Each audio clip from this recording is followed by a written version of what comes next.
Hello, everyone, and welcome back to the Metanoia Effect. I'm one of your co-hosts, Portia Booker. And as always, don't forget to like, share, and subscribe at the Metanoia Movement on, I believe it's our YouTube channel. So this episode today, we're going to focus on leadership is bigger than just a title. But if it's bigger than just a title, then what is it? And the reason why I chose this topic for today is because I often hear, and I've even had my own experience with this. When I used to work in corporate, there was always this, if you want to call it, issue I had with leadership. Because I'm like, how is it that these people who don't truly understand developing people, kindness, putting people first, developing them and focusing on what their goals are, how are they over everyone else?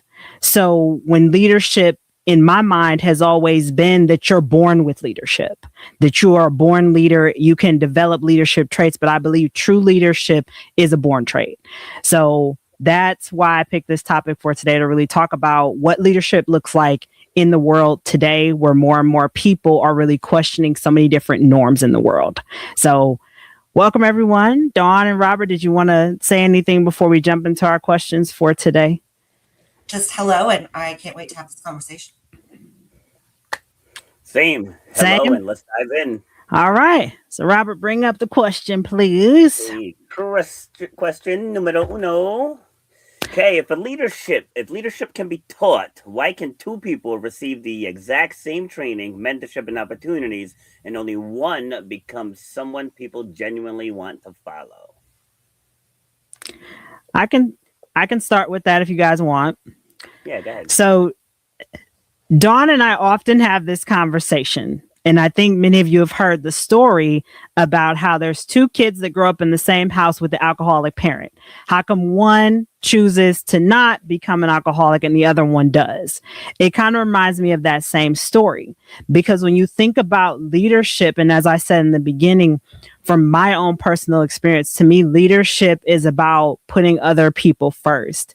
It's not about, hey, I have this title, or I have all these years of experience in a particular area, but yet I'm in charge of managing the day-to-day workflow. There's a difference between managing a day-to-day workflow and working with people. And so I think when it comes to two different people receiving the exact same training, mentorship, all the above, I think at the end of the day, it boils down to intention. Is your intention to be better than what you experience? Because I don't think in any of my previous roles that I've had a leader or a boss that I'm like, yeah, I want to be like them. I always wanted to run away from them because their style just didn't align with me. It was that, oh, I'm going to yell in meetings to get everybody's attention, or I have to command the room to get organization. And I always said, if you're acting that way in your place of employment, then you don't have control at home. So what are we really doing? Is the intention to really keep order, or is the intention to build community? So that's my take on that. Dawn or Robert? You want to go, Dawn? Yeah, I'll chime in. I have found myself in leadership positions so many times, like unwittingly, unwillingly, like it wasn't like something I set out to do, but I always feel like, oh, I drew the short straw. Nobody else wants to do it, so Dawn will do it. And it like has happened so many different times. Now, I'm a firstborn. I think that also has something to do with it. But my leadership style is never, I'm above and you're down here. Listen to me. And this is my parenting style. This is just who I am. I see everybody as equals. We're here to do something, work together. I have a vision. And two of my favorite words are sawubona, which means I see you, I value you, you are important to me. And Ubuntu, I am because we are. So those two things combined with inspired vision, I think those make a good leader. And so if you are leading from a place other than those, then your style is going to be very different than mine. And I'm not saying I'm a perfect leader, but again, for some reason, I keep ending up in these leadership positions. And maybe it's because I'm the oldest, maybe I'm a little bossy, I'm not sure. But I don't like to be bossy. I don't think I tell people, I don't even tell my dogs what to do. Are you kidding? So, but I just think like having a vision, a beautiful vision, and really seeing people is really what I bring to leadership. And I feel like if that's what your goal is in your leadership position, that is what's going to become a successful leader. So for me, going back to what Portia said earlier, that you're born with leadership qualities. So it's not even that leadership can be taught. It has to be relearned. Because as kids get older, you start to adopt other people's philosophies about life. And you end up losing that one thing that really, really moves you. And then hopefully, if you're fortunate enough, later on in life, you'll get to realize that thing. So I got into management / supervisor roles at the age of 15, and I became a general manager at the age of 19. And I've gone through all the things, thinking because I was younger, I had to puff up my chest and, pretty much bark at people because, I'm a teenager working with people who are 35, 40 and older. And then as I started to get older, I started realizing that this isn't me. It's like I'm not the type to go around and just yell at people.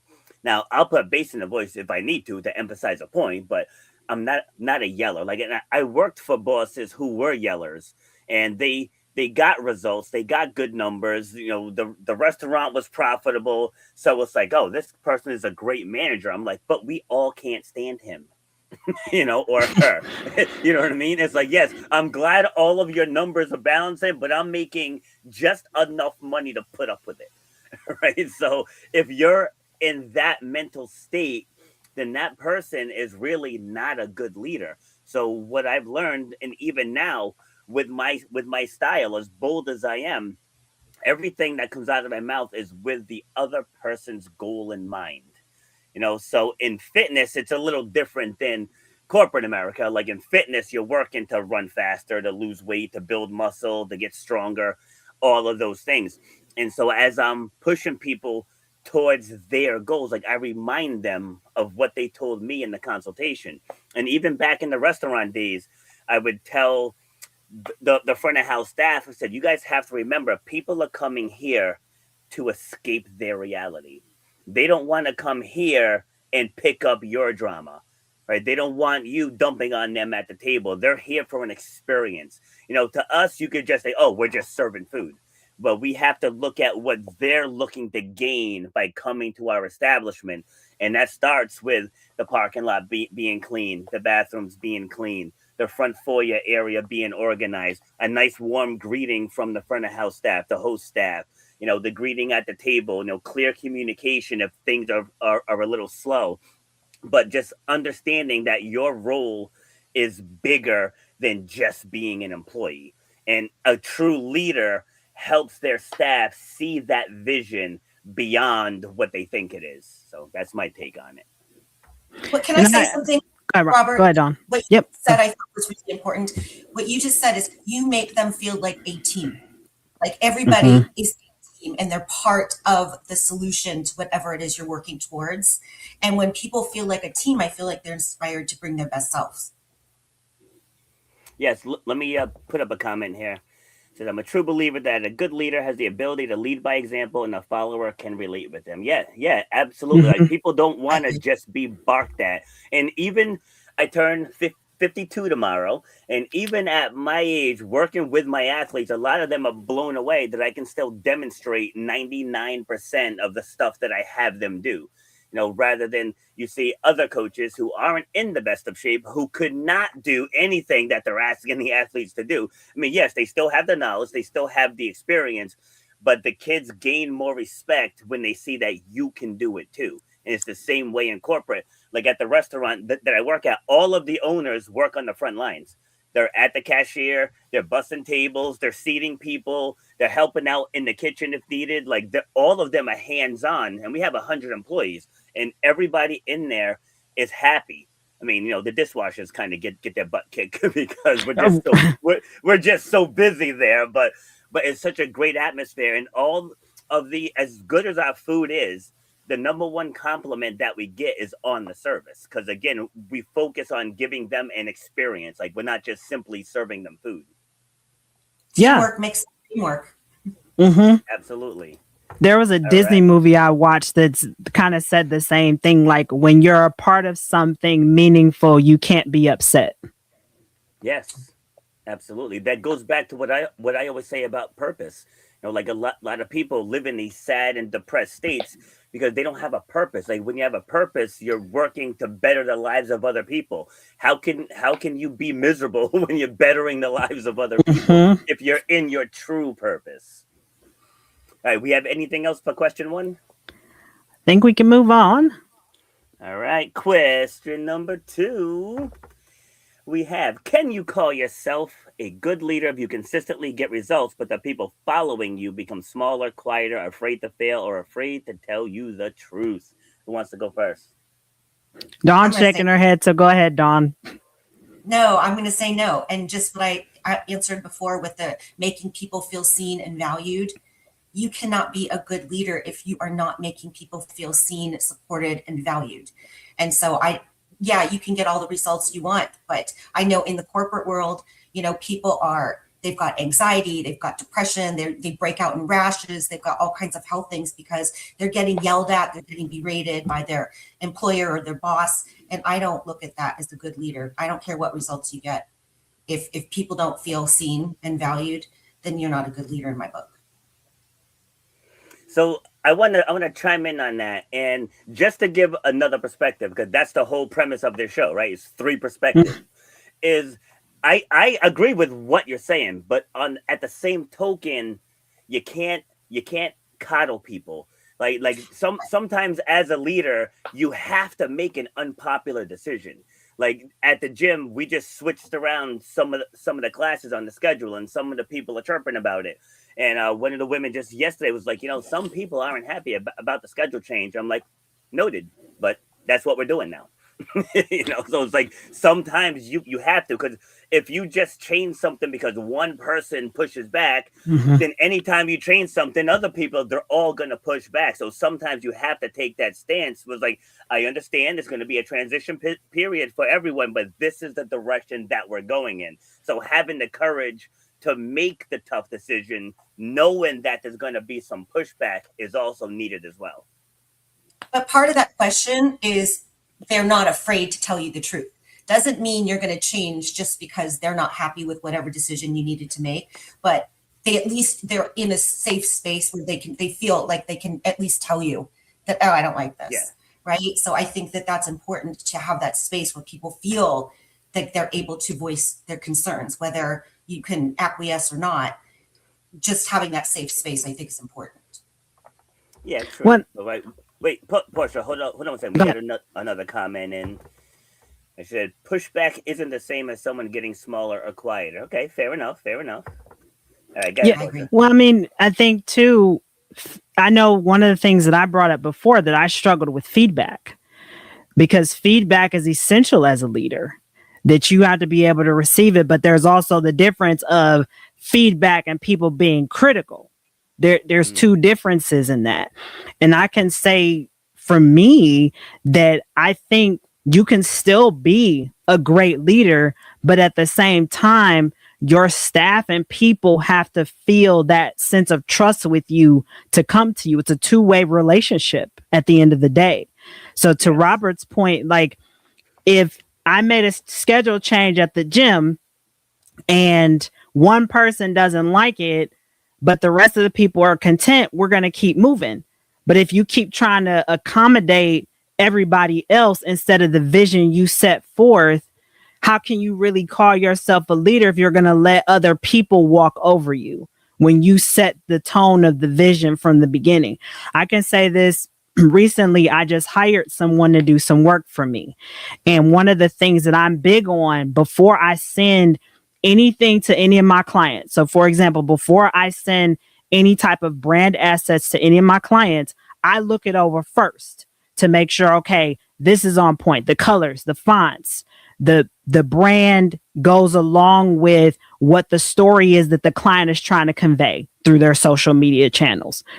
And if I see that there's something that's off, I need to question my designer and say, hey, can you explain this?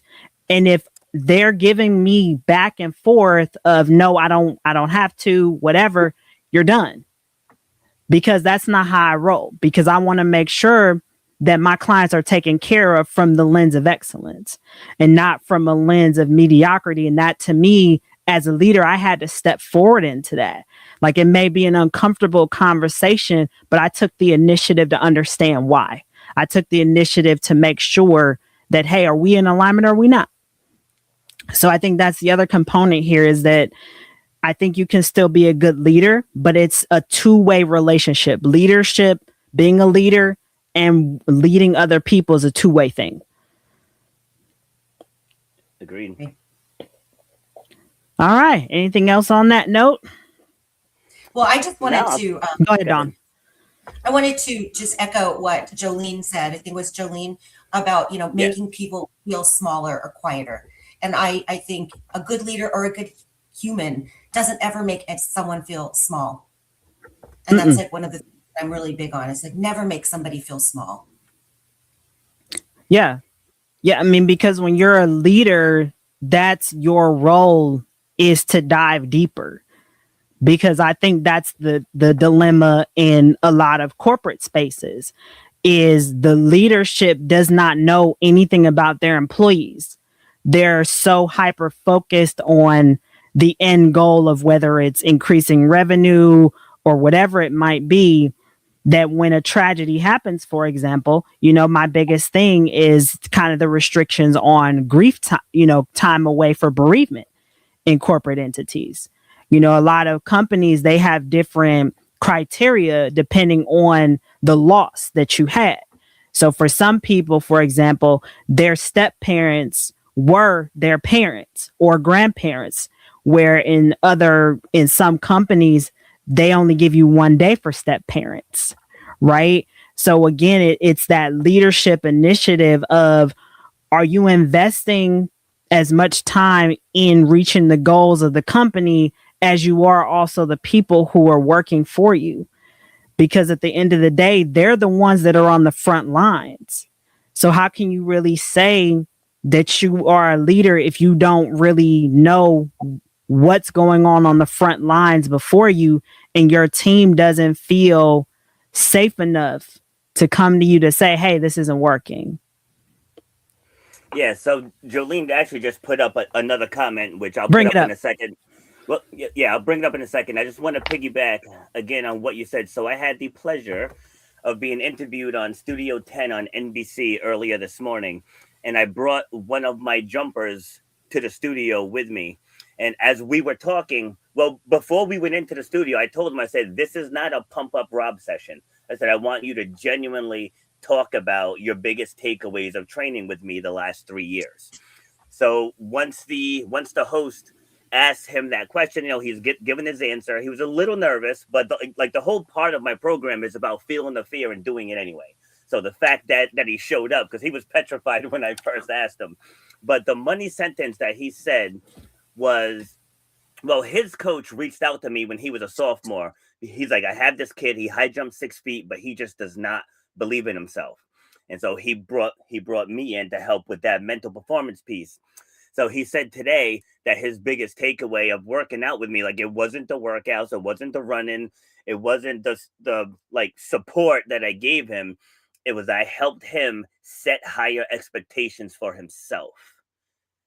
And that right there, it like touched my soul. Because to me, it's not about all of the other stuff. It's the fact that I'm helping this kid become a better human being. And you can do that in any industry. Like, I work at this busy buffet called the Nordic. And yesterday we just got pounded. It was so busy on the buffet side. And I feed the lakeside group.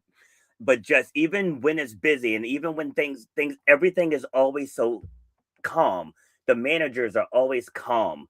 Like, whether a bus is coming in late or whether the lakeside gets flat set, like, no matter what is going on, it's always like, we got this.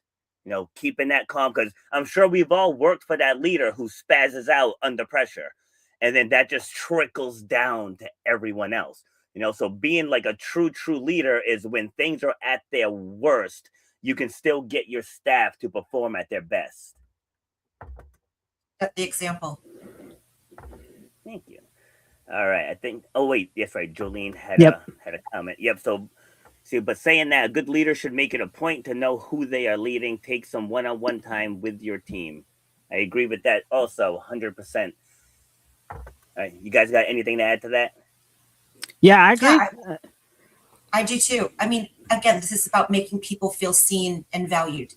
And no matter if you're in a leadership position or just, your everyday life, there is nothing better you can do for humanity than to make people feel seen and valued.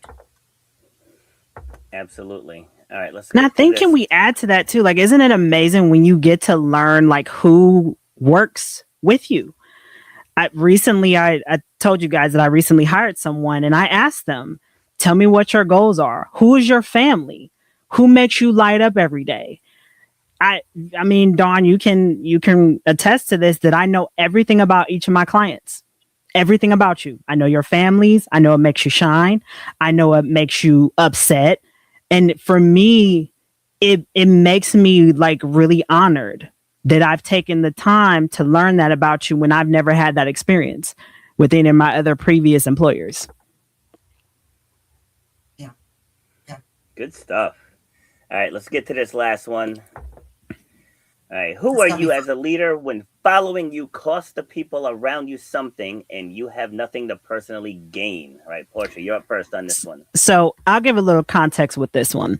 So think about when we have people working for us, right? And they're sacrificing time with us and a regular 8 hour day, you know, they're eating lunch with you, they're spending time at their cubicles and all the above, right? So they're sacrificing a lot for you to help you grow, right? So at the end of the day, what are you really gaining, or what do you call yourself as a leader if these people are making sacrifices for your behalf, but you're not gaining anything personally?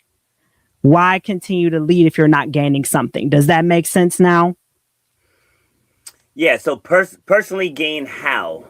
So think about it in this way. You know how some people, their businesses are strictly driven by this notion of profit, profit, profit, and not so much of helping people to develop. So if you're not reaching that end goal, what makes you continue to lead in some capacity? Okay, I got it. So like Does that make sense? if you're feeling like you've reached your ceiling. Mm-hmm. Okay, now Mm-hmm. I get it. Now I get it. Yeah, so I'll actually start with this one then. So now this was years ago, decades ago, when I was a young restaurant manager. And sometimes you get put in a position where you're too good at a particular job and management feels like, well, we can't move him. Who's going to replace him if we move him? And I was in that spot. And you want to be loyal to the company, you want to be loyal to your managers, but at the same token, I'm like, I know I can do more. It's like I know I can do more. So finally, this one day, I didn't really blow up, but I definitely advocated for myself, and I was like, all right, Mother's Day, it's the busiest day of the year. Who's your number one pick to be next to you on this line? And he was like, without a doubt, it's you. I was like, okay, so why are other people who are not me getting promoted? So now I'm starting to follow that a bit more, this Mm-hmm. question, because it's like when you as the leader, you want to lift people up. Like when I had my old gym, I was having trouble getting outside trainers because everybody has their own philosophy when it comes to training. Like with me, Mm-hmm. I'm an endurance based trainer. Like I'm not like a bodybuilder type trainer or things of that nature. But like there's completely different types. And so I started lifting up my best performing clients. And it's like, all right, so if I lift them up to become a trainer, they stop paying me and I start paying them. So I think that kind of plays along to where I'm lifting them up, but I mean, yes, I'm gaining an employee, but just personally, I wasn't gaining, on the financial side, Mm-hmm. but it was more important to elevate them into roles to get them to be more successful and then to be more loyal to the other clients and then to me. And I ended up growing a team of 7 trainers, and we went from training out of my garage to almost 300K in revenue. just from me, not thinking simply profit, profit, profit, and what can I do to elevate my best clients. And then we ended up blossoming from that way. Yeah. Yeah. And I mean, Robert, you answered the question the way that I intended it, because that's the thing. As we're growing and developing, for example, I recently had a situation, I won't go too much into it, but I'm on the leadership team of this. And in the last meeting that we had, I had to speak my mind because things weren't going in a direction that benefited the team. And it was only benefiting one person. And I was reminded about what is my why. I'm not gaining anything from this at all. It's no financial anything. It's a complete volunteer experience. And even though I'm not gaining anything from it, it's the passion that I have for this. It's the passion that I have to provide that option and choice for people to find community through what I'm doing. And so at the end of the day, I'm proud of myself for speaking up because I never would have. And at the same time, I'm glad I was reminded about my why through that. My why is to help other people. My why is to give them that sense of community that they never had. So for me, what I'm gaining is that reminder that me being present and advocating for what I want is the bigger picture and the goal to help other people. Nice. Yeah, Dawn, before you go, Jolene has another comment here, which is pretty solid. It says, I'm an adaptive athlete. My team spends their own money and time to help me race OCR. That's obstacle course race, for those that don't know. I gave up first place in Orlando Paraspartan because I knew ahead of time if I picked a certain individual to put on my chair, we would be too slow to get first place. But I also knew it would help the team see that everyone was valued, not just the fastest volunteers. Yeah, that pretty much embodies the question right there. And the adaptive athletes, I have to say, are absolutely amazing. Just watching able-bodied people completely struggle with some of these races, and then you see people in wheelchairs, walkers, and crutches getting out there and giving it their all. Like my New England OCR Expo podcast is coming back tomorrow at 1:30, where we're going to dive into stuff like that more. But that whole community is simply amazing. So Jolene, thank you for being here and thank you for sharing. All right, Dawn, you are up. Well, and I think in this question, what I wanted to say is like nothing to personally gain. That doesn't always, what we gain is not always financial. Mm-hmm. And I think like in the leadership positions I've had, they were not paid. Like sometimes I spent my own money, doing these things, whether it's through my Desire to Inspire Foundation or any of those other things that I've done. But I gained something personally because I know that I'm changing somebody's life and I'm making someone feel seen and valued. And so I am personally gaining, but it's not in a way that we look at transactional things in the world. Mm-hmm. And that's what I was getting at, because I think so many leaders that the old leadership to me that's the focus, is the transactional component, where me, you, and Robert, that's not our focus. Our focus is to help other people, is to give them that belief in themselves. Again, like Robert, you brought up about your student this morning on the news, the nerves and all, but he still showed up and said, hey, he helped me believe beyond my scope of reason or whatever. And I think that is the core of what leadership is.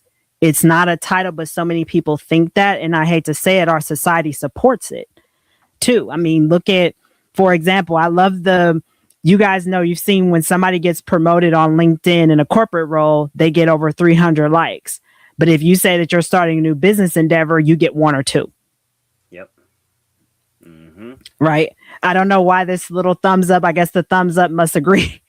My computer has action things through my hands. So if it pops up from time to time, my apologies. That's funny.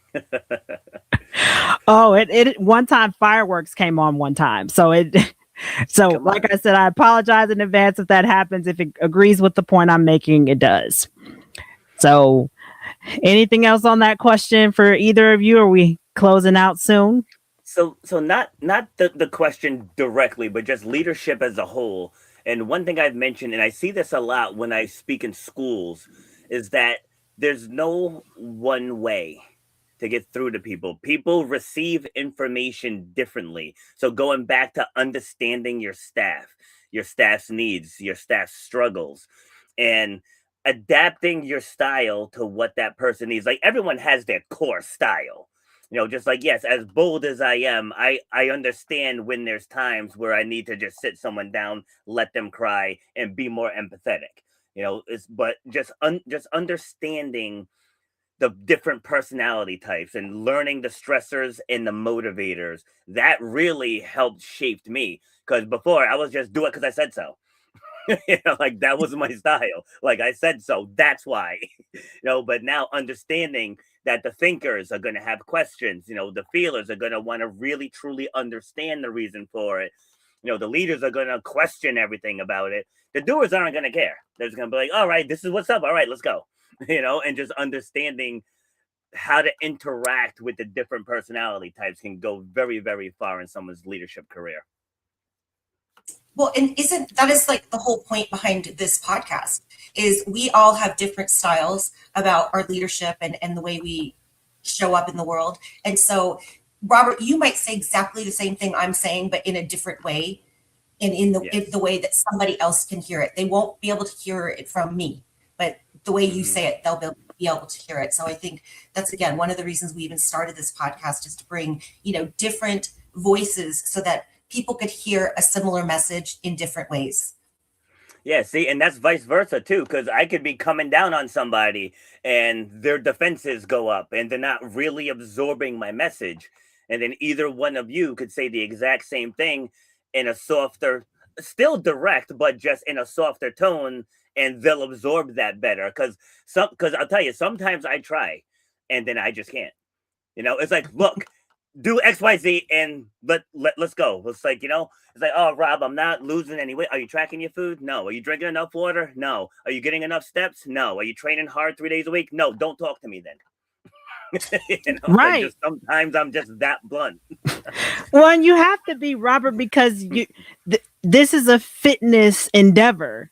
So you get, no pun intended, you get out what you put in. Yes, it's an open book test. Fitness is not rocket science. It's not rocket science at all. Just eat clean most of the time, drink enough water, move your body, and just don't keep all of your biggest temptations, don't keep them in the house. It's that simple. If it's not in the house, then you can't graze on it. And people are like, well, that's hard. Like, then don't complain about being out of shape. It's like, I don't want to tell you. It's like, that's the blueprint, right? So I know it kind of went off script there, but that's my style. But I think it still applies that leadership is beyond a title. You're teaching people to be accountable, right? Mm-hmm. At the end of the day, you want to train for this 5K race, but you're not eating the right foods. You're not going to bed on time. You're still eating KFC if it's even real or whatever, all the stuff around, and you're not following. But I'm here to support you when you're ready. So it's not like I've completely closed the door on you, but at the same time, I've given you homework for this open book test that you haven't done yet. Exactly. Because it's like trying to diagnose something that you're not working on. It's like if you're doing all the things and you're not getting results, like your body fat stays the same and your weight stays the same, like your clothes don't feel looser. Like if you're doing all the things, then we have something to go back and track. But if you're not doing any of it, that's the reason why. You know what I mean? Why are you knocking your head against the wall? It's like, I already gave you the blueprint, right? You have to follow the blueprint.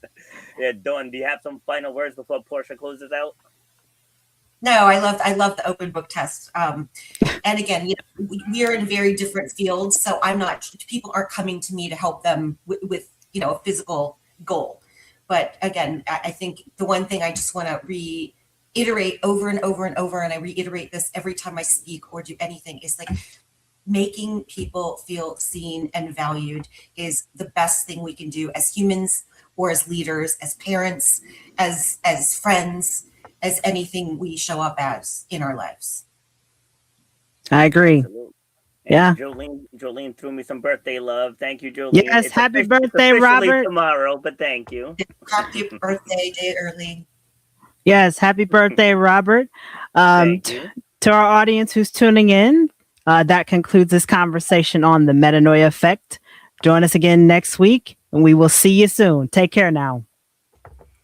Goodbye, everyone.